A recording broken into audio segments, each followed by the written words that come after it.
Hello friends, welcome back to my channel. సింపుల్గా టేస్టీగా chicken fry ఎలా తయారు చేసుకోవాలో చూద్దామా.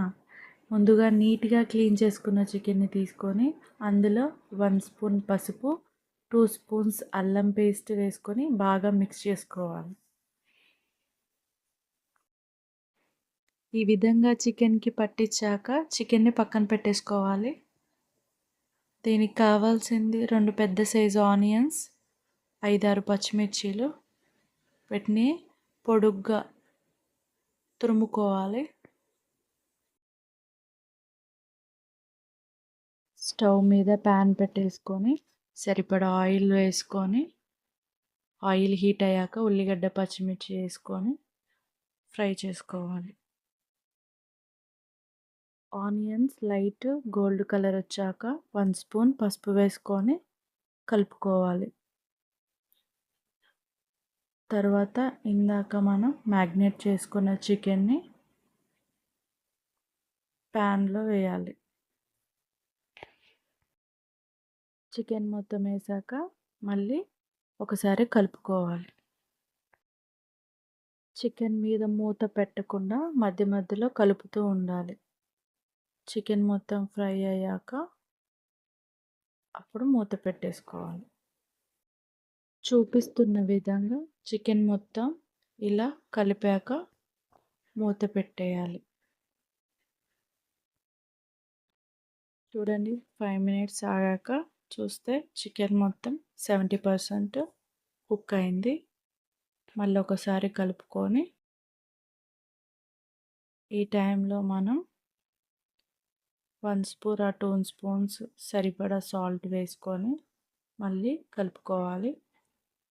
కలుపుకొని మూత పెట్టేసుకోవాలి.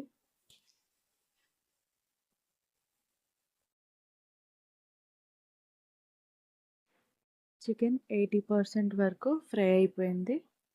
మనం ఇప్పుడు దీనికి కావాల్సిన మసాలా ప్రిపేర్ చేసుకుందాం. ముందుగా స్టవ్ మీద కళాయి పెట్టుకొని 3 స్పూన్ల ధనియాలు, 2 దాచిన చెక్క, 5-6 లవంగాలు, 5-6 యాలకులు, 4 లేదా 3 బిర్యానీ ఆకులు వేసి ఫ్రై చేసుకోవాలి. మిక్సీలో వేసుకొని మెత్తగా పౌడర్ చేసుకోవాలి. ఈ విధంగా చికెన్ ఉన్నప్పుడు తగినంత కారం యాడ్ చేసుకోవాలి.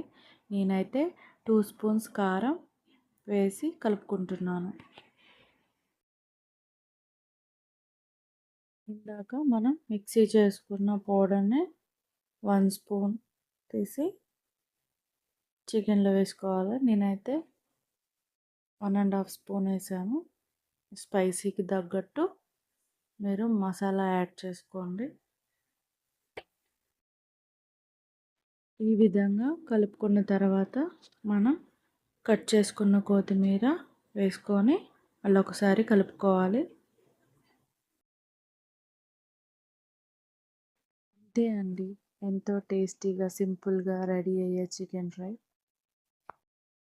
లాస్ట్లో లెమన్ యాడ్ చేసుకోండి. వీడియో నచ్చినట్టయితే లైక్ చేయండి, షేర్ చేయండి, కామెంట్ చేయండి. ప్లీజ్ నా ఛానల్ని సబ్స్క్రైబ్ చేసుకోండి. Thank you for watching.